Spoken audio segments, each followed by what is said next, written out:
Hello, everyone, and welcome to the first ever podcast of a podcast. And I know what you're thinking. Why is this Minecraft roleplay YouTuber trying to have a serious discussion with me about life? And you're exactly right. That's a good point, isn't it? Why do I feel like my opinion on these topics, or anyone's opinion on these, should be taken seriously? Because I feel like I have something to say, and maybe that you have interest in that too. I'm talking to you, the audience, not just Ashley here, who's laughing at me.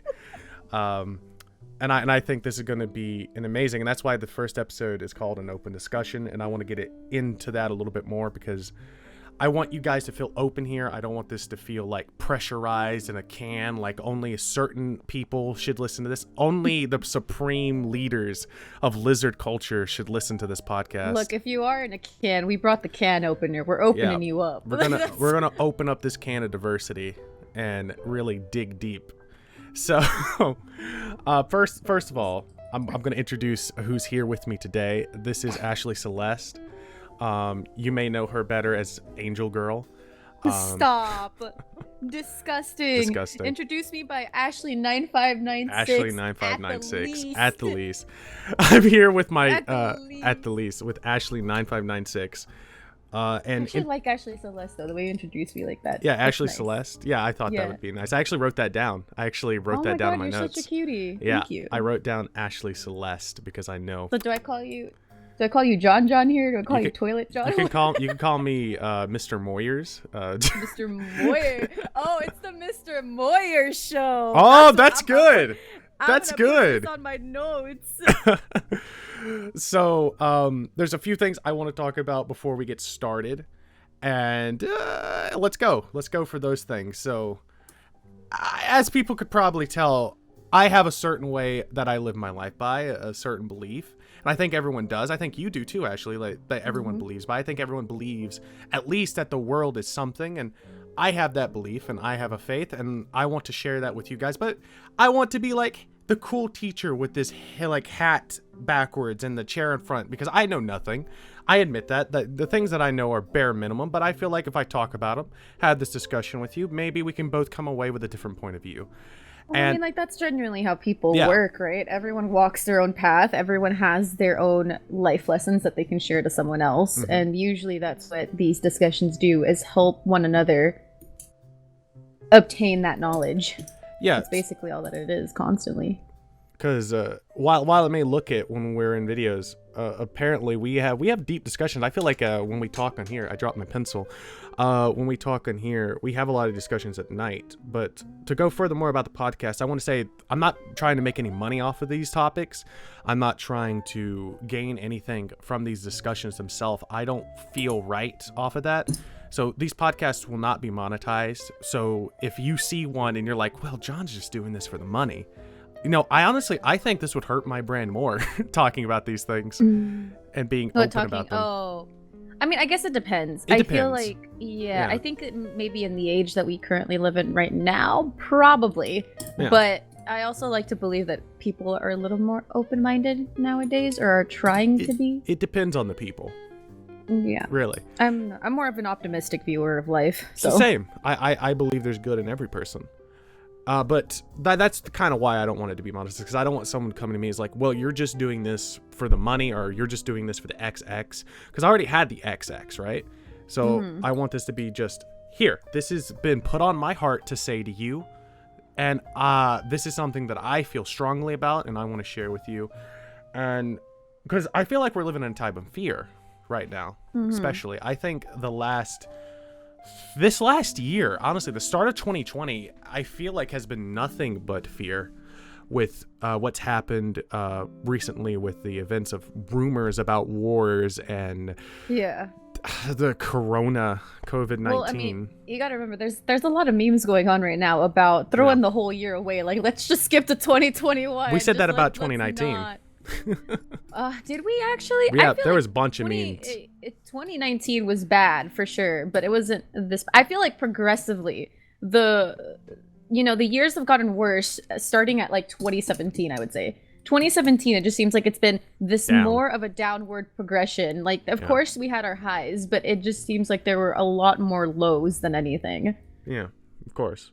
It's like my parents, like they've lived another generation longer than I have, and my grandfather lived through the recession, and my parents think that we're about to go back into a recession. I can see why they think that. Because I can see why. This never happened to my grandfather. This never happened after his death. And these things that have been happening now, especially these things that have been happening now, I don't think have been seen in our the last 3 lifetimes, maybe even more. No, it's definitely been a while. I would say that I think as a whole, the world has experienced its own, Catastrophic? Yeah, catastrophic events. There we go. Thank you. But I don't feel like we've ever felt it together to this extent. Because it affects all of us. Yeah, I feel like every country has gone through its own thing. Like, let's not forget when, and I think, was it in France, when the cathedral got burned down? Like, yeah, they felt that so hard. Like, that's historical. That is like a symbol of them. It just goes a lot deeper than just burning down a church. And it was the same, or I'm trying to think, what was the other place that I'm thinking of? I think it was in Iran, when they were having their whole issues with us, and things were getting misconstrued, the bombings that were affecting a bunch of innocent lives. But definitely right now with the virus, the whole world is in fear, not just one specific country. It stopped. No, it's the whole world. Yeah, like I feel like everyone is in a complete state it's just paused. I heard someone say recently, it's like the world stopped turning. Yeah, that is exactly what it feels like, and we all felt it at the same time. And it was a progression. Well, let's get into this, because the first topic obviously is COVID-19, and I feel like because we were here talking about this before, but for Nick, because Nick's brother was trying to get back into China. Yeah. And this was at the start before it was over here. And he had to go through screenings, and they sent him back. And he was like, I don't know if I can get back in. And we were like, well, I just hope he's okay. And I hope that's just not going to affect him financially too much. And I hope he can still keep his places. And he was going through a lot besides that, which we won't get into here, obviously. But yeah. Ironically enough, though, during that time, we were also talking about the possibility of it heading over here. And what would happen. And then a week later, everything that we were talking about and had predicted, like late at night, actually did ended up happening. Yeah. And now we're just kind of sitting here like, well, what do we do now? We're all in lockdown. And isn't that weird? Because a lot of what I want to get into is how the fear of this I feel like it was a building up effect. I think when we were talking about it, we were kind of like, okay, well, if this comes over here, of course, like the lives it's affected. And I've heard people talk negatively about this and positively, like, well, people die. I think when lives are taken through a disease, especially that was not a problem for us, 3-4 months ago, that wasn't even on our mind, that those people are still alive, that those people's lives have value. I feel like every life has value. Oh yeah, it's become a huge debate, because I think in Italy they have stopped taking, if you are older than 65, they will not give you a hospital bed or a respiratory machine. Yeah. They will not give it to you. And it's starting to get to that point where people are prioritizing lives, which I personally, again, it's as you say, like every life is important. So it's a complete shock to me, because if that's happening in Italy, what stops it from happening in other places, including here in the US, where our healthcare system is not the greatest? I mean, what was it? I seen this scale that's like, if we get the number of hospital beds filled, then the people above that who are coming in will die, because we don't have nowhere to treat them. Actually, as well too, well, China has been the best example of how to conquer the virus, right? They have recently opened up their borders again, because basically, like, there were no more confirmed cases, that everyone was healing up, things were going great. Someone came back and they had COVID-19, and they have re-given it to someone. Ooh. So there is a chance that another outbreak could happen right after they opened up the borders. And then that just brings up a whole other discussion of how long are we going to all close our borders? Because at some point, all of the countries are going to have to come together and decide, how long are we keeping them closed? Because if one opens them and the other one has kept it open without properly taking care of the virus, then, you know, it's going to continuously spread and be given over and over again. Yeah, because this was actually a discussion I think Bill Gates had at a TED Talk about how, Really? that if there was a disease that was spread, that it would catch on like that. It would be everywhere, that we would all be affected. And I think it's true. I think the things that are going to affect, if we shut down like what's right now, the world borders, and we shut down, like, we're not going to shut down the trading system because we need to get the materials and the food and everything that we have. I mean, state borders are closing.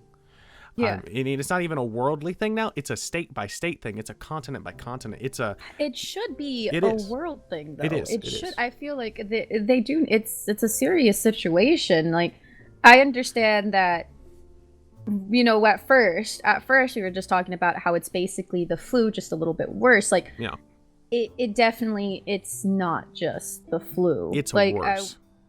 I was saying that it was like the flu will be fine, but no, even if you get it and have the mild, you know, the mild case of it, it's still basically, you know how whenever you constantly get strep, it's basically like that, but times 2, which is, you know, it's incredibly deadly. It lays dormant too for 14 days before you show any symptoms. At most. Yeah, at most, at yes. most.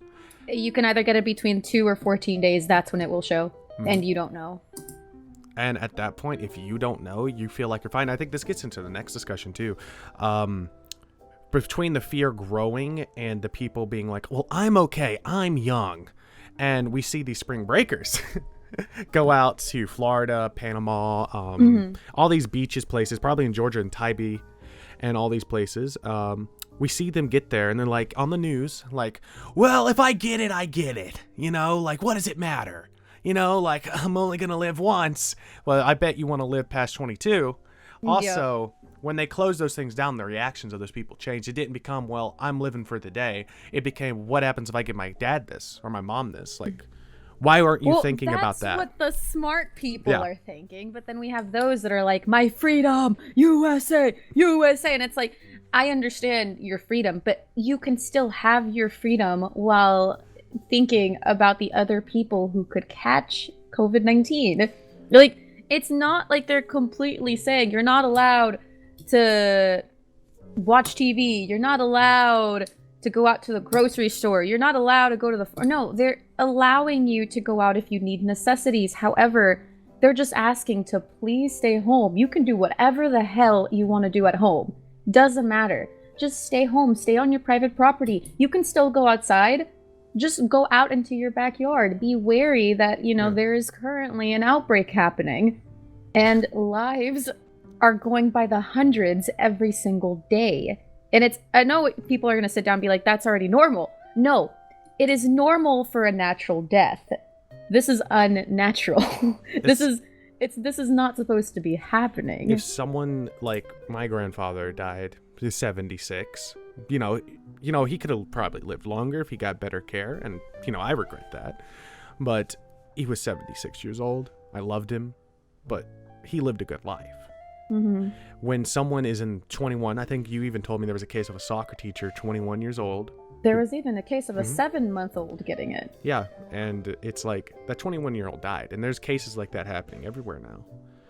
People with bad immune systems, people like my mother. Respiratory issues already, yep. Yeah, well, people like my mother who's like in their 40s, who doesn't have the best health, who has to take these shots for leukemia, have been going through health problems. And now that there's this virus, that if she got it, one of her lungs collapsed during one of her surgeries. She would die. Like, no, 100%. And it's the same with, this is someone who's really close to me, with Matt. Like, Matt has asthma and he's terrified. Like, it's not, like, he can't get it. There's, you know how some people are like, oh, I'll be fine if I get it. I have a good immune system. And you know what? Congrats. You can fight it off. Here's your medal. Body's good enough. But he cannot, absolutely not get it. The same as your mother. Like, if they get it, that's it. It's game over, basically, at that point. For some of these people, it is immediately death. You can have the best immune system, and congratulations. I'm happy for you. You're blessed, grateful. Mm-hmm. But there are some people who are not that lucky, and the people who do have these amazing immune systems are completely taking advantage of that fact and not thinking about the other people who do have these issues that they can be affecting. They can carry it and live to tell the tale. These people cannot do the same. Yeah. Wow. Honestly, I think that puts it very well that either people who are in good health, who have these, like, you know, I have asthma. I'm a big guy, and while I feel like I'm in health, that if I got it, you know, who knows? You know, it scares me because we could wake up tomorrow and someone have this, like, in our friend group. Oh, yeah. We thought Pikel may have had it. Oh, yeah. No, luckily enough, it was just he had bronchitis. Yeah, bronchitis, which is very close to what it does. Enough. Yeah, I mean, obviously, like, with bronchitis, it's pneumonia. That's what it does. Like, for sure. You go through pneumonia, but it's bronchitis is like a step down from it. Yeah. But yeah, luckily enough, that's what it was, and he's healed. He went to the doctor, took his medications. He's fine. We cannot do the same with COVID-19. There is I wouldn't say a cure per se. What would you call it? They're testing. Yeah, they're basically just testing it. They said that they might have found something that could actually take care of this, but they're not sure. I seen this thing about this senator who came up and was like, because there's people coming house to house, like, giving out medicine to cure this virus. He was like, do not accept anything that's not approved by the FDA that has not been tested. And he's like, we have a non-FDA approved thing that may cure this virus, like, the same day. Yeah. It's like, dude, you are these things and this news and the way media is portrayed, because we get this instantly coverage. We find these things out and we go into panic mode. I think most people's reaction is self-preservation. That's all that it is, yeah. And that's it's what I've basically seen. Yeah, no, I mean, you take it back to groceries, for example, the biggest thing now. Yeah. You go out, toilet paper's gone. Again, I just want to say that's completely insane. I understand that one of the symptoms of the virus is diarrhea, but that's only 30%. You're telling me everyone's going out and buying a bunch of toilet paper just in case they're one of the 30% if they do get it. That's crazy. It's absolutely crazy to me. And the fact that people are picky about their groceries as well, of what they will and won't buy, like, it's insane. I don't understand. It is very much the strong will survive mentality that people are having. And when they think of the strong will survive, it's who can have the most inside their house to stay quarantined for the longest. Yeah. And then we have the bunker people smiling. Yeah, but yeah, basically, exactly. And then we have the coupon mobs smiling as well. Yeah. Because they've been couponing and have their own storage space filled with a bunch of stuff. They're set. And I think that comes into one thing I wanted to talk about. That's like, guys, you know, because I live in the chicken capital of the world, Georgia. Like, we slaughter more chickens than they can live, right? Like, my dad used to work at a chicken factory. Not worked at a chicken factory. He was a welder, and he used to put in units at chicken factories. Better said. I know he'll get on me if he heard that. And he could tell you that they hang those chickens up and they slaughter them, cut their throats, and take them apart. There is no chicken in Georgia. I have went everywhere. I have went to Walmart, Target, the Publix, and the probably hour radius from my house to every other store. First, it was toilet paper. Then it was baby wipes. Mention it. Water. Yeah. And then now people are like, I need my meat, and I'm going to buy it by the 2 buggies full. Oh, it's absolutely crazy. The fact that, you know, all these grocery stores have to put up signs that are like, please take only 1. Please only take 2. Please only take 3. The maximum limit I've seen is please take 4. The most is 4. But I find it absolutely insane how people are just grabbing them. And it's like, you can still go grocery shopping. You can still go. They're still allowing through these lockdowns for you to go get groceries. It's just only 1 per family. Only 1 per family can go get groceries. I seen this video recently, this TikTok actually, and it was about a truck driver who's like, you guys are freaking out. And you know what? You're making me panic because I'm the one driving this stuff here to there. And the guy was like, I'm afraid I'm going to get robbed. Yeah. for toilet paper and essentials. I seen a Dollar General truck pull into the place, and there's 100 cars in a Dollar General parking lot waiting for stuff to get restocked. And Davis actually put a picture out of his recent grocery store. It was like Take Two milk. I seen someone recently, and my heart tells me, and I pray and I hope that this person was buying this milk for children in an orphanage somewhere. They had 12 gallons of milk. Unnecessary amount of milk. That milk's bad. Gonna spoil. And people are like, well, they'll freeze the milk. It's like, you know how much milk they pour out to freeze that milk? Probably a gallon worth out of 12. Unless they're packaging that in a bag like a Canadian. Okay. You're gonna trigger me. I'm sorry. No, but like I totally understand, because I mean we're doing that with our bread. We're keeping it frozen, right? Of course. But at the same time, like I think I don't know, it's just insane. We're a family of 5. We're eating 3 meals a day. Like I think for us it's kind of we do have a little bit more. Yeah, because we're a slightly bigger family, and not to mention like we also have, you know, for another example, my sister, my niece, my nephew, and my brother-in-law who will come over and have meals with us sometimes, you know?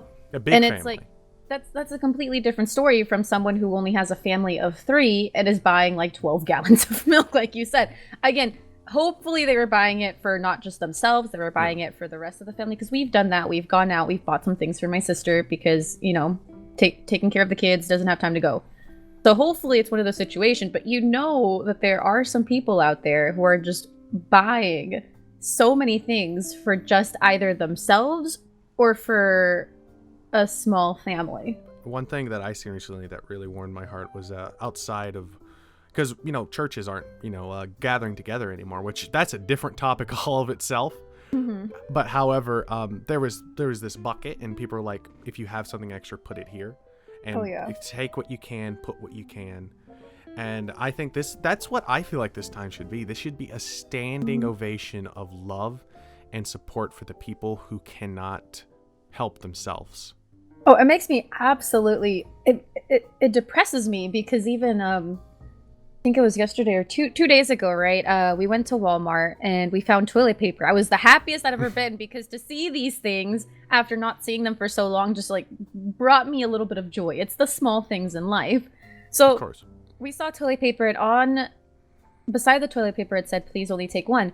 We didn't realize you can only take 1 until we walked up, but there were people grabbing like 2 or 3 rolls. I saw a woman walking away from the aisle holding 2 in her arms. And I just sat there and thought, like, there is literally a sign here that says, please, in consideration of others, take 1. And she completely disregarded that. Again, as you said earlier, that whole mentality of just me. Yeah, because that's what it is. And this, and I'm going to pull this to one side just real quickly to read a story from Luke, if you don't mind. Go for it. And this comes from Luke 3:10, and I read a King James Bible. And this story is about these people, about these Pharisees who hate Christians, by the way, and who are like, well, what do I do now that I've been baptized, right? What do I do now that I have this faith? And they're just like, you know, if you have extra stuff, you have 2 coats, give a coat to someone who doesn't have one. If you have extra meat, do it likewise. And then they were like, the the taxers came and they were like, what do we do? Don't overtax people. Don't skim off the top for your own gain. Basically what it's teaching is that you shouldn't be doing things for the greed of yourself, because there are people out there who not only could use it, but need it just as much as you do. And I don't know if I talked about this yet. I don't think I have. That one of my uncles who's on chemo right now can only drink this certain type of powdered milk. And all the grocery stores, probably 2-hour rates, because they checked them all, didn't have it. And they checked on Amazon, $56 to $40 to $56. And he cannot drink any other things because, you know, the way his body reacts now that he's on this obviously affects the way he could eat. And it gets to me, because there's even babies going out there without their formula. There's people out there like, if I can get it, I want it. And there's people going without. No, and it's so funny as well, because people are being very picky. Like, I think I told you that we went to the Kroger's one night, late at night, so obviously there was barely anything left. Yeah. But we went to Kroger's and we were looking for milk. We couldn't find basically any milk, but there was a lot of almond milk sitting around. A lot of almond, rice, oat milk, and stuff. Like, it's insane how much people, even in a time of crisis, decide to be picky and fight over things when you can just go over to another side of the grocery store aisle and grab a gallon of oat milk. Imagine oat milk or something. 2,000 years ago, it's like, I don't think this fish is living up to my standards of what I need to fill my body. Are you kidding me? Mm-hmm. It's like, you do realize that maybe we live in a time where we can, like, we're a bit more like, well, actually, I don't eat grass. I eat gluten-free grass. Yes. It's like you I don't know. Like, I understand, you know, you like the taste of real meat better than, you know, the tofu. Vegan meat. Yeah. But I don't understand. Like, I just don't understand that whole process as well, because it's like you said, you know, there are some people who need a certain type of milk. There are some people who need, you know, for religion's sake, don't eat a certain type of meat. Like, I don't understand why you have to My dad doesn't take eat something pork. out of someone's hand like that. Yeah. And it's like, it's a choice. No, he chooses not to eat pork because he had a heart attack when I was really young. And he asked, he's like, if I live through this, I will, because he actually ate a big pork, like, barbecue thing before this. It was at a family meeting. He had a heart attack right then and there. And when he was on that table, because my dad hates hospitals. Yeah. My dad hates being there. He's like, just get me out of here. I will never eat pork again. My dad does not eat pork. He barely eats shrimp and shellfish. He's like, I will follow this just because I'm not dead. And I feel like that's the least I can do is follow the things that you've written onto me. And that's another discussion that I like, because it's like, people who do follow that, most Jews, by the way, who do Judaism, don't even follow that anymore. Most of them, unless they're like rooted in tradition. That's what it is to them, a tradition. But I do think that's good, because my brother, you know, like, I'm allergic to strawberries, but, you know, I'm not going to eat strawberries if they're the last thing left on earth. Well, obviously, yes. So I just think, like, if you have this stuff, like, and this is going out to anyone who could hear. I don't know if anyone here has been panicking like this. It's going to be okay. It's going to be okay. The things at the store will be back at the store. And trust me, if things were way worse and like, imagine, like, if the world was in a real panic, I'd be scared. I think there'd be people shooting each other in the street. Oh, yeah, definitely. I went to Academy, and I think I told you this one night when we were talking. Went to Academy, and basically no bullets. There is a sign by the bullets that was like, please only take 3 packages. Because apparently people were going in and grabbing handfuls of them. There was a huge line for guns, and, like, my dad was only going in because we go to the shooting range. Like, we have our own guns. We go to the shooting range. It's like, it's a family bonding experience for us, right? It could be really weird for people outside of states that allow guns like this. It gets out aggression and, like, pent up emotions. I'm not gonna lie, it does, right? It's not even that. We just do it for fun. Like, you just do it for fun. Yeah, it's a like safe it's like a golf range. Yeah, it's you do it at a safe environment. It's a shooting range, you know. Like, you go in, you're behind these bulletproof walls and glass, and you know, it's a safe place to do it, for you to shoot targets, whatever. It's a nice experience for us, at least. Well, because we had gone last month, we had ran out of bullets, so my dad was going in to get specifically, I think it was shotgun bullets. Barely anything left. Absolutely just nothing on the shelves. Like, people really are stocking up. Apparently, we heard this guy talking. His own dad had gone in 9 different times in that one day to buy 3 every single time. And I'm like, why do you need so many? Why do you need 9 boxes? Well, technically 3 times 9. Wow. That's a lot of bullets. 27 boxes of bullets. I was like, wait a second. Yeah, 27 boxes of bullets. Like, wow, that's really a lot. Must be really afraid.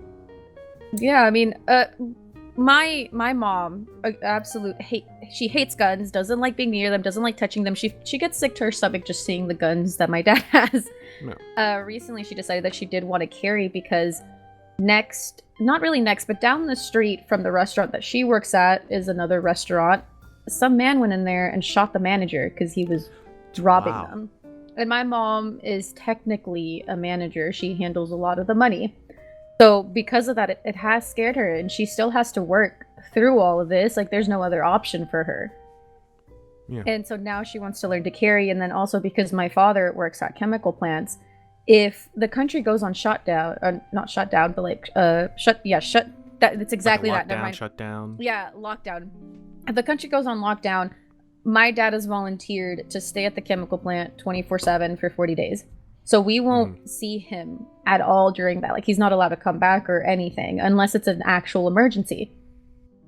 And of course, that has my mom even more on edge. So my dad's been trying to teach her how to use one of the smaller guns that we have. I think it's a pistol. Yeah. Trying to teach her how to use it to just put her mind at ease, because when he's gone, it's only my brother that's here. And my brother lives, well, his room's upstairs. So it means that my grandma and my mom would both be downstairs by themselves. So if things do go to that, you know, my dad would feel more comfortable leaving us here with each a gun in our room. I'm going to say this, especially to the people, like, buying up bullets of all things, too. It's like things that you think people already have if they're going to be in, you know, danger. It takes one shot. That's all it does, yeah, one shot. It takes one shot. You're not going to, like... There's been cases, especially in criminal cases, where someone has been emotional and shot someone 12 times. Like, that was unnecessary. And you get charged for stuff like that. Because it's like in the emotion, in the heat, like, you don't need to shoot someone 12 times to kill them. It takes one bullet. And maybe sometimes you're scared, because I think in that moment... It's just one's enough. If you don't kill them with one, you can do one to just damage and unarm them. Like, that's what basically it is. Even if you're not aiming to kill, if you hit them once, they're not getting back up. No, they hit you once, you're gonna get back up. No, the people that are buying up all those bullets are shooting to kill 100%. Like, they're expecting mayhem. Zombies? And I totally understand. Not the zombie part. Yeah. Not that. But I understand why they would think that, considering there's people beating each other up over toilet paper rolls. Have you seen that footage? Yeah. I've seen that footage too. It is terrifying. And I feel like that's the peak of this conversation. Fear. The fear that something is going to happen has pushed people in this way of, well, I'm afraid now. I wasn't afraid before when this thing was in China. Oh, especially like what Trump said, the China virus. I hate that. So that has sparked so much racism. So much. There are people literally just ganging up on anyone who looks Asian. Anyone. You don't even have to be Asian. You're just like immediately getting ganged up on, and it has, like, again, I saw a Twitter post the other day that was when the swine flu happened, which happened here in the U.S. It was created in the U.S.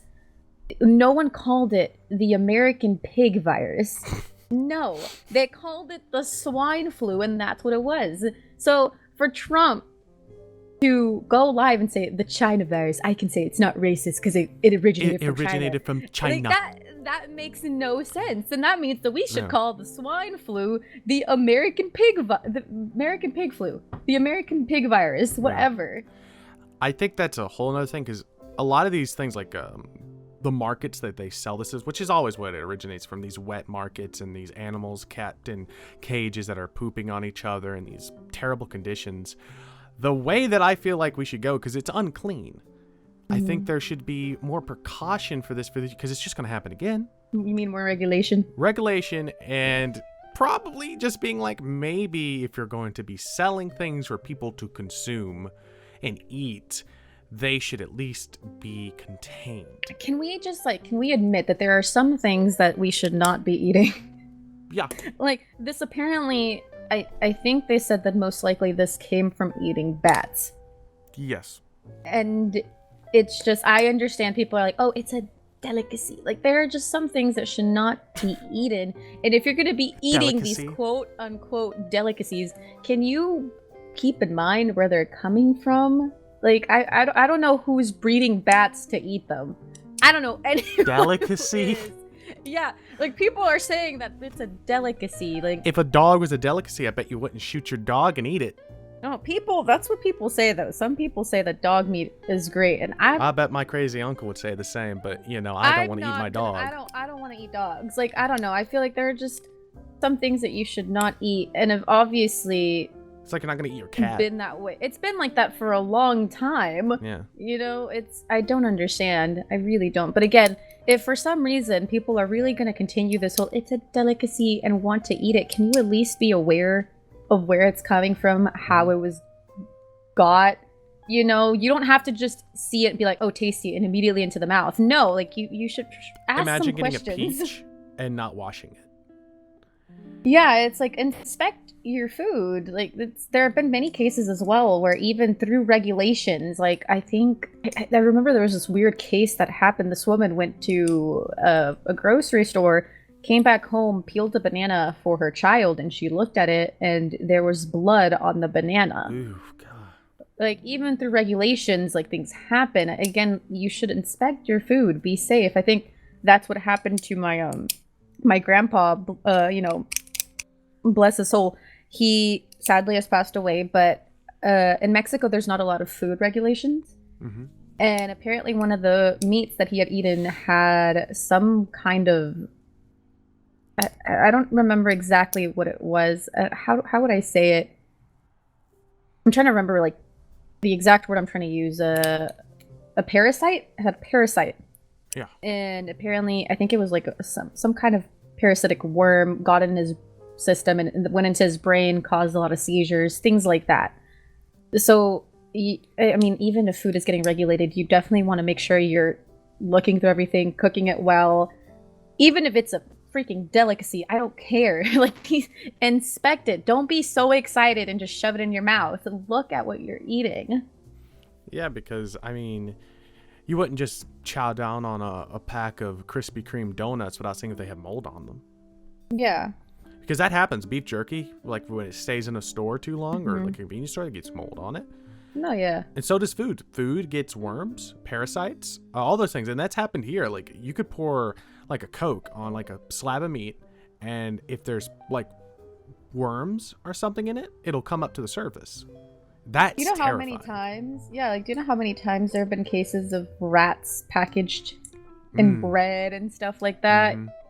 Like, you definitely want to check what you're buying before you just shove it in your cart or shove it in your mouth. Before, like, because especially with, I think it's like I barely see it with chicken. You see it a little bit, but I've seen, like, going into these stores and meat, and they're like green and they're blue. Well, it's definitely a lot harder to do it with chicken because chicken either way has to be cooked completely through. Oh yeah. So you gotta boil that stuff. You gotta make sure it's dead and clean. You don't want no quacking in your eggs.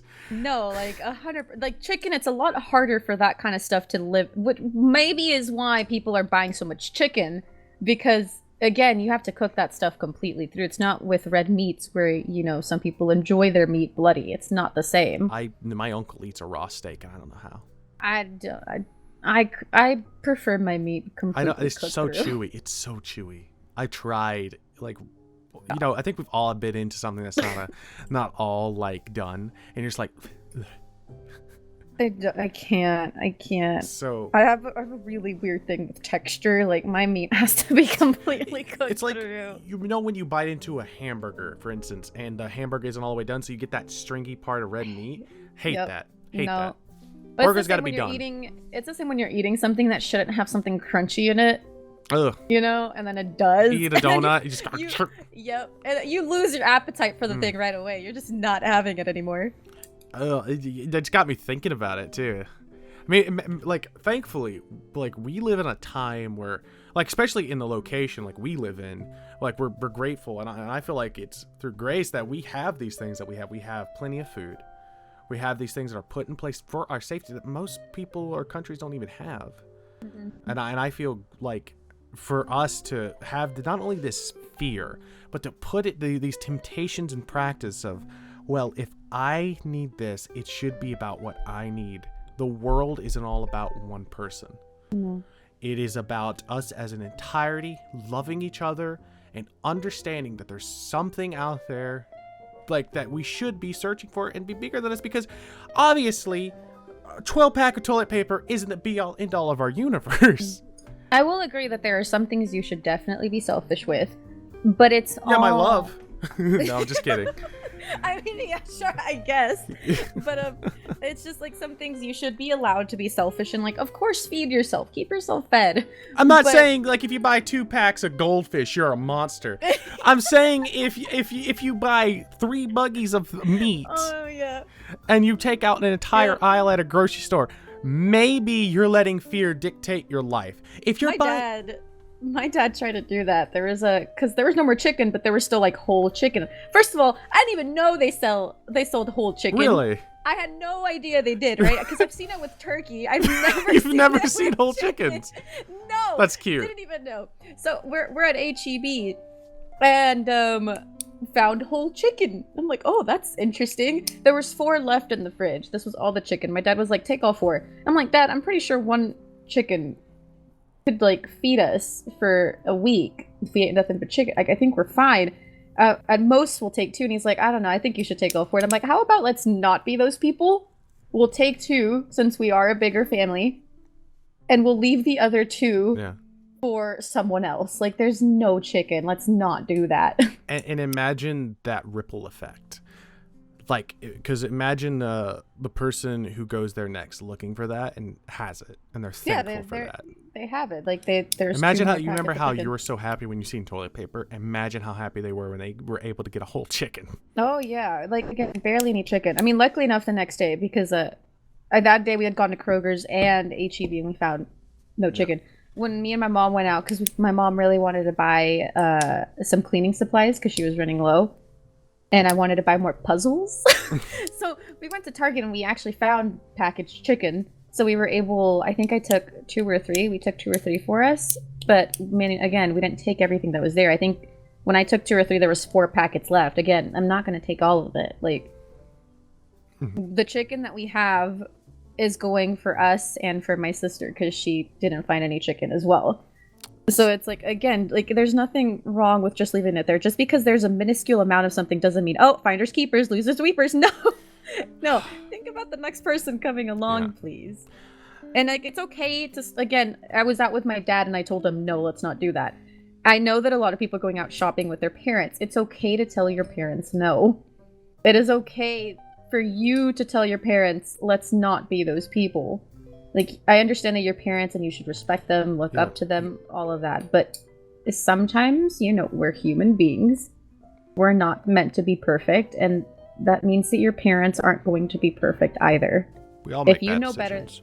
Better, if you know better, then show them better. It's like my mom and my dad, for instance. They're doing something that I feel like it's kind of wholesome. They're making homemade hand sanitizer. Oh, I saw that. Your mom is so cute. I love your mom. My mom bought these plastic bottles and took this 100-proof liquor and this this gel and made homemade hand sanitizer with moisturizer in it. So you know how hand sanitizer makes your hands all dry and the Connective Stone doesn't. It moisturizes your hands. And that's amazing. I feel like that in these times, especially when things are getting like that, you have to make hand sanitizer to give to people. It's like, she was like, when I went out today, she was like, take the hand sanitizer. And I was like, there's some in the car, but thank you. I think this is going to wrap up this discussion. At least I don't know if we have time to talk about the next thing, but what the last things I'll say is that I feel like right now, more than ever, America and especially other countries have been controlled by fear. And to the people who believe the same way I do, what I would like to say one time is in 2 Timothy 1:7, it says, for God has not given us a spirit of fear, but of power, of love, and of a soul mind. Notice how it said of love and soul mind. Love each other, please. Don't be pushing each other out of your way to get your last box of Lucky Charms. Have a soul mind. And like Ashley said, it has marshmallow. Yeah, have marshmallow. Have a soul mind like Ashley did. And like, let's leave these 2 chickens for someone else who might need them. Have love, have a soul mind, and I think there's a lot to get at that. Even if you don't believe in the text or whatever, there's a takeaway there. Love each other, have a soul mind, and don't be fearful of the things that are of this world and of these diseases, because that's what it is. The things of this world are of this world. They're material things. Let me say this right now though. Okay, because you are saying don't fear them. I will say, have fear, don't let it control you. There's a big difference of like fearing something and letting that fear take you over, because I think what we discussed especially is fear taking over people in the way they've reacted. Like, I've seen so many people say, like, don't be scared. Do not be a bit one scared. of those people. You should hand sanitize. Wash your hands. Have that fear, but let it make you cautious, Yeah. not make you hateful. There is a very big difference between the two. Like, for instance, again, using me and John as an example, we have that fear of it because obviously, like, we have people in our lives that it can affect, or like John, it could affect him. But instead of going out there and beating someone up for taking, my Oreos, I'm going to just, be more cautious of myself. If there's not something there that I need, I'm not going to go around making a big scene of it and taking things out of someone else's cart. No, instead I'm just going to be like, okay, that's fine. Okay, let me just, after I leave, I'll wash my hands. Like, I'll come again tomorrow. We'll do the same thing over and again until I get what I need. Yeah. And until I'm in lockdown, then I can't do much about that. But until then, just be cautious. Don't be hateful. Yeah, because there is a big difference, like you said, between that, right? Because if I was not fearful that my mom would get this, I wouldn't hand sanitize them after I use a keypad at the grocery store.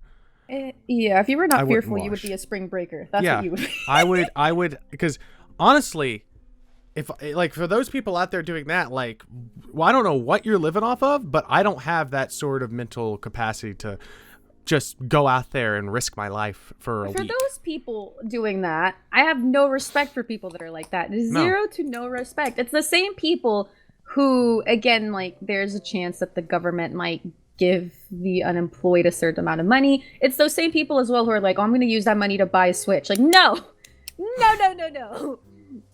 you are literally making me lose respect for you by the millisecond. Like, and some people are like, well, I don't care who you are. I don't know you. Like, whatever. No, but it's not just me who feels this way. It's a lot of people who feel that way. And if your inner circle believes the way you believe in the whole, well, I don't care. I'm going to go out. I want to go drink. I'm going to go to the bar. Yeah, like, you obviously have people that don't care about your life because that's what it is. People who do not care whether you live or you die. Those are the people who are going to abandon you when you get it. Exactly that. I think, the whole, I hate to use it, but you know how there's that whole, like, woke, you gotta be woke? That is, it is being a little bit more awake than that, all right? You have to realize that you have to be woke in this aspect. Like, it's exactly as John said, the minute you get it, they're the first ones to leave you. Yeah. They will be the first ones. And you probably you infected all of them. As well, because y'all are all going out and partying. And then you have to go back home. Where else you gonna go?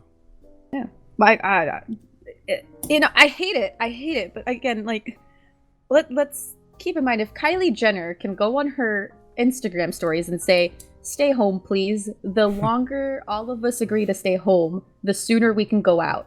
If Kylie Jenner can say that, and a lot of people make fun of the Kardashian-Jenner family, if Kylie Jenner can do that, why can't you? If you're one of those people who makes fun of the Kardashian-Jenner family and you're going out, what does that say about you? Yeah. Whew, that's a big one right there, isn't it? Well, I mean, yeah. Tom Hanks got it, and Tom Hanks is like, stay at home. Yeah, again, you can. It's one of the easiest things to get. All it needs, a cough or a sneeze, touch the surface, touch your face. That's it. There you go. So I think that wraps up that session of this. I think we have 10 minutes before we hit an hour. Okay. So I don't know if you want to take this. So is this it? You feel good? On my notes, because I wrote notes before we started. You wrote notes. Yeah, the last thing I think we were going to talk about was the joking humor, the self-deprecating humor, and the inner thoughts, lonely thoughts. If we don't get to this, because we're going to do this in 10 minutes, but if we do not get to this the way I want, we'll probably do it in the next podcast. Mm-hmm. So from what I've seen, and I've seen this a lot, and I've counted people making these jokes. I think in one day, I counted someone saying they wanted to die or kill themselves. like over 100 times in one session of a day, and that's of like 4 hours that I knew, and I was there talking to them, and that gets to you mentally. Yeah. I think we can contest, right? Like we've made those jokes. I've made those jokes. We make those jokes, but me, like using me as an example, right? Because I mean, I deal with my own depression. Like my depression comes and goes. It's in waves. It depends on what's going on in my life. The more I joke about it, the more I actually mean it. And so when I hear someone, like you said, like, and just continuously says it, the more you actually start to worry, because at some point it stops becoming a joke. Yeah, when does it? Because I feel like this may get into just how I feel about it. That the way that we conduct ourselves now as a group or as a society has normalized those things, and I think it normalizes these topics. Because I've seen jokes about, COVID-19, or I've seen jokes about the Holocaust or 9/11.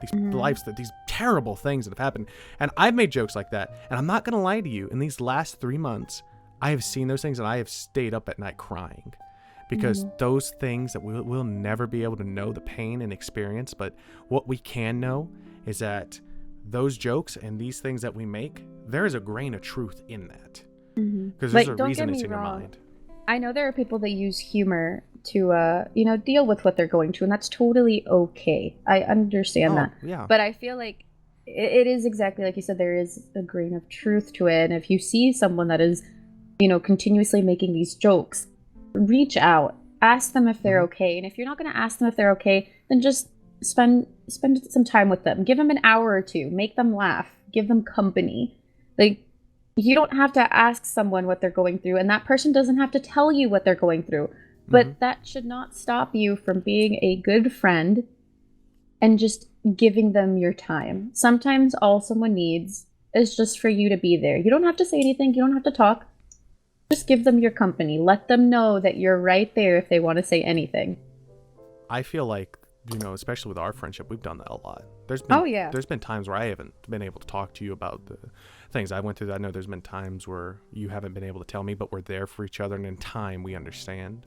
Of course, we'll push. Yeah. We'll push at first to so the other person could tell us. Like, we'll push it a little bit, but when we realize that we just can't talk about it right now, we back off, and it's just like, well, I'm here. I love you. I appreciate you. Because that may do more damage.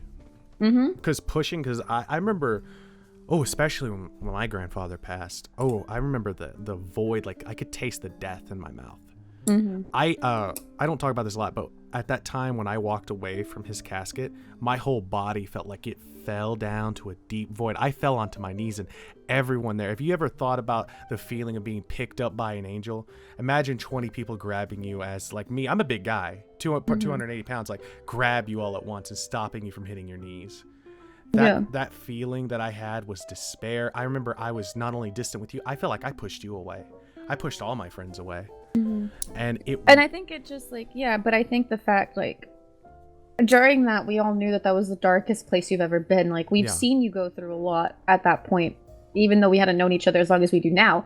Like, we had seen you go through a lot. We had seen you experience a good amount of pain. And for us to see you at that point to where you pushed us away, we realized how deep in this you were. And we let you push us away, though. We let you do it, but we always reminded you every day, we are here when you're ready to come back to us.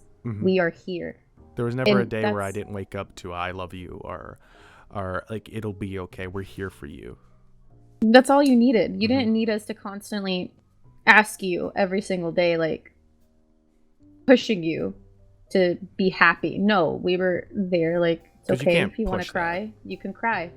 If you want to talk about it, you can talk about it. And every now and again you would, but it was on your terms, not mine, not Nick's, not anyone else's. It was on your terms when you were ready. And I feel like that helped you deal with what you were going through in the healthiest way. It's processing. It's because at that point, like, until 2 years later, until now, because that's like, it's been longer than that. Wow. And it takes so much time to take those things and make something for yourself out of them, for that experience. I mean, I know you've, like, God, the both of us, we've went through, like, a lot recently, especially with everything. And I think that being there for each other I think as long as we've been friends, like especially now recently, yeah, being there for each other is the biggest thing you could do for someone. I'm talking to Fizzy recently, or Lexi, however you want to say her name, and she, you know, like those things that people say, I feel like affected because everyone goes through those things, and you'll never know the scope of a soul that's hurt. Yeah. As long as you're there and they know that someone at least is there for them, that if they ever need that hand was always there. Like that's what's important to me. Do you have anything you want to talk about this, like in particular? I think like with what you said, it's just, I mean, it's basically everything that I'm thinking. It's just everyone processes things differently. Everyone goes through their depression or, you know, their anger. Everyone deals with it in their own way. And it's just like, but no matter what way they deal with it, it shouldn't stop you from just letting them know you're there. Yeah. And I mean, for example, like with someone like me, I can be very socially awkward and I don't text people often. I kind of like wait for them to come to me. It's still like as soon as we talk and as soon as we become a friend or we form that friendship, I let them know, look, I'm horrible at reaching out, but do not hesitate to call me or to text me if you need me. You will never be a bother. Talk to me, I am here. And I feel like even if you're socially awkward like me, that's all you need to tell someone. And then when they do come to you, just, you know, tell them I will always be here for you. That's a thing I've heard a lot recently, like being a bother. That thing that you think people think about you is put on you by yourself. Yeah. And I know it may be hard for some people to understand that, but from experience, all the times that I thought, oh, well, why am I here? My friend group doesn't like me. The friend group I've known for 5 years, they don't want to talk to me. Why would they want to talk to John? They're always there, and it was never them pushing. It was always me feeling not good enough or feel like I can't do this. Know right now that if you needed someone and you're a friend with somebody, that you are never a bother to them, and they'll tell you the exact same thing. I have seen some cases, right, with how many people that I've talked to, where I think here's the thing: if you have been told you're a bother by someone that you have told your depression to, it can be you. Let's keep that in mind. Yeah. There are times it can be you. You have to remember that if you are taking advantage of a person's kindness, at that point, it is your fault. Oh, yeah. And it's like, just be aware. Like, I think this is something that people tend to lack, is the sympathy and the empathy. Like, you might be going through a lot, but if you're constantly using someone as your emotional punching bag, you know, that is when you need to back off and realize that you could lose someone that really cares about you if you keep doing that. You know, there are healthy ways to let things out, and it's just, it needs to be a mutual relationship. Like, for example, just using again me and you, John, like, there have been times where I come to you every single day crying. There have been times where you come to me every single day crying. But it's like, it's a constant mutual thing. Like, if you can't take it one day and you tell me, like, hey, Ash, I have a lot going on. I can't really talk about this right now. Can we talk about this tomorrow? I'll be here for you tomorrow. Then that's on me to back off and wait for you. And it's the same vice versa. If someone tells you that they cannot handle it, don't push. Do not push. Do not, you know, do not guilt trip them. That's a lot of thing I do see is people guilt tripping, being like, well, you're a bad friend for not being here for me this one time. There's also, I think that we've definitely seen a lot of that too. Like, like not even like someone taking control of that kindness, but turning it around. Like if you had a problem with someone, they would turn around like, well, I hate myself so much. It's me. It's my fault. That doesn't fix the problem. I feel like being mindful, because here's the thing. If you have a problem and it is bad, you should seek professional help. Yeah, that's happened plenty of times in our friend group. And I think that professional help, it is more than what I could ever say to you. It is more than, you know, any of your friends could say to you. And if you're at that point where you might break a friendship, you got to take a step back and like think about how your actions affect other people. Because sure, what I feel right now may be this feeling in my soul it's crushing me. I need to not only express this, but I'm going to let this affect and reflect on my person and the people around me. I imagine if I was like that right now, actually, if I was like reflecting my self-doubt and my hatred onto you, that's not a pretty look. That's going to make you feel like crap. That's going to make me feel like crap later. And then we're just both upset. And then we're both feeling like crap. Yeah. 2 piles of crap just sitting there feeling crappy. Because why? Because it feeds each other.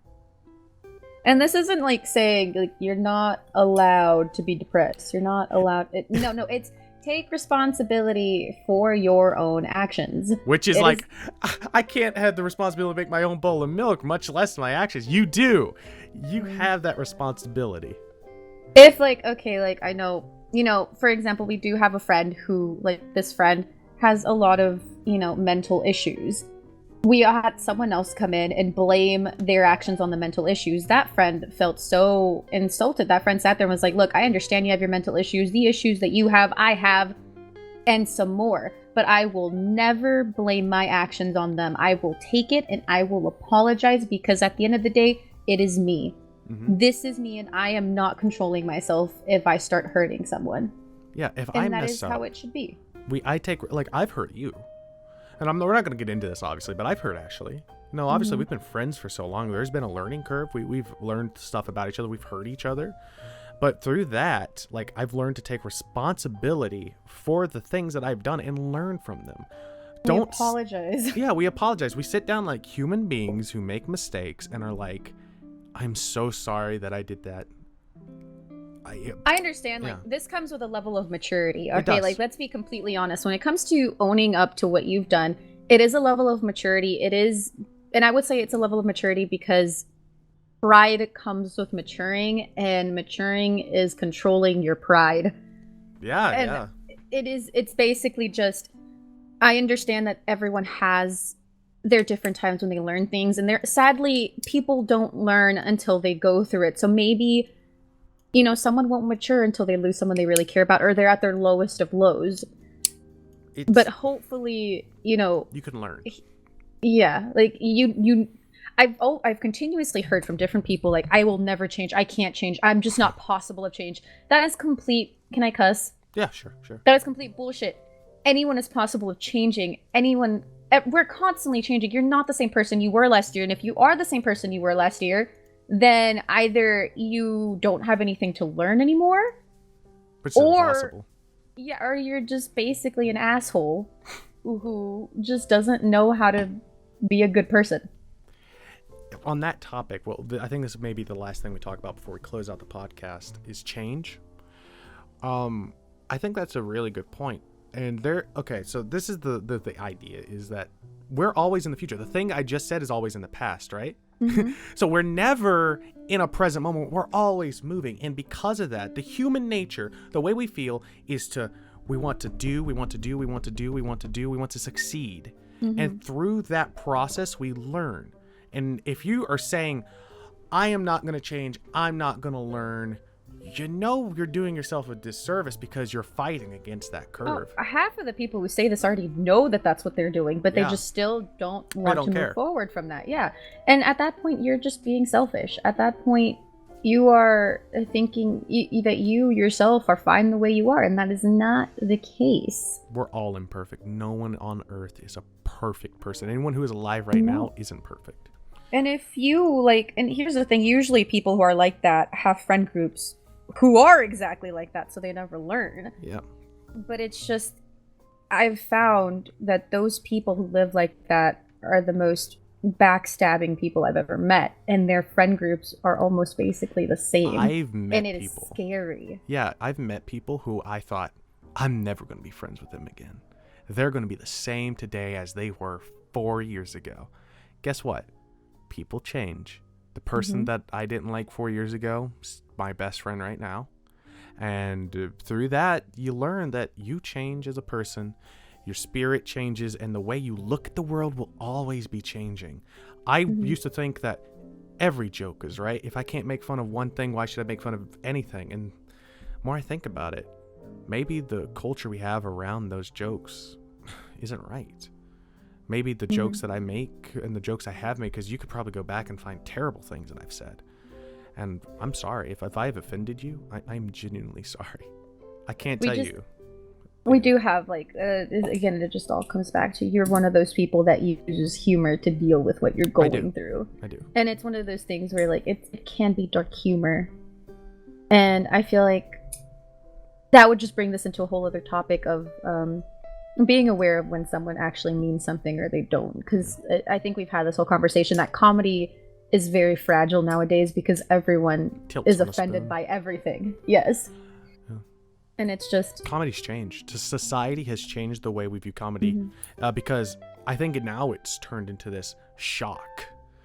It's almost like a horror film, if you think about it. Slash. Oh, my God. Oh, I can't believe he just said that. My ears are ringing. I feel terrible about the things that I've said that I've had reflection on. And that's what I'm going to end it on. I'm going to end it on one more thing. Real quick, and then we can cut out the podcast and say our wills. And this would go about this, like, about a joyful heart. It says in Proverbs, a joyful heart is a good medicine, but a crushed spirit dries up the bones.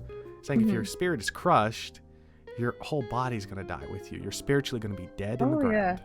Well, that comes back to depression. When someone has depression, like, what do? They let everything and themselves slowly die off. Yeah. So I would like to thank Ashley Celeste for joining me on this podcast, Open Discussion, the first of our podcast series. I'd like to thank you all for listening. I would like to ask you now, if you have any questions about any topic we have talked about today, please leave them in the comments below. If you made it this far, thank you for listening. I love you. You're value to me. I know Ashley loves everyone. Look at her smile. You should How did you know it was smiling? Because I said I loved everyone and you're part of everyone. And check out Ashley's stream. I think you have a lot of these talks too on your live stream. Oh yeah, every now and again. I mean, I feel like both me and John are the same in the way of we like to share our learning experiences. We love to share. We have very open minds. We like to hear what other people have to say because, again, living with a closed mind is only damaging to not only others but yourself. You know. I think some of the smartest people say the exact same thing, that if you close yourself off, you're ignorant because 100%. Because you close that ability. Because let's be honest, we don't have all the knowledge of everything in the universe. We never will. I think hopefully we never have to experience some of the things other people have experienced. Like, of course. Again, that we go back to in that aspect, we are completely blessed. Yeah, completely. That we didn't go through those traumatic events. Yeah. So it's like, 100%. Like, I think it's even outside of John's podcast, that's going on. John and his own streams will sometimes have these deep discussions if someone has a question or is going through something. So I feel like we're both two very open-minded individuals, and we learn from our mistakes because of that. That's what's important to me. I think that's a good takeaway from everything. I would like to thank you for joining me on this podcast. I would like you guys to go check out Ashley's live streams. They're on Twitch TV/Ashley Celeste, I believe. Yes. I play Dead by Daylight. She plays Dead by Daylight. Really cool. She's got gamer squats going on right now. Yeah, squatting for 10k channel points. Amazing. Yeah, I mean that's the topic. We should have started with that. Really, lead up with the good stuff. Right? I'm a nominated Twitch thought. Oh. If you may. Thank you. Thank you for joining us for the podcast. I love you guys. I'll see you guys in the next one. Bye. Bye.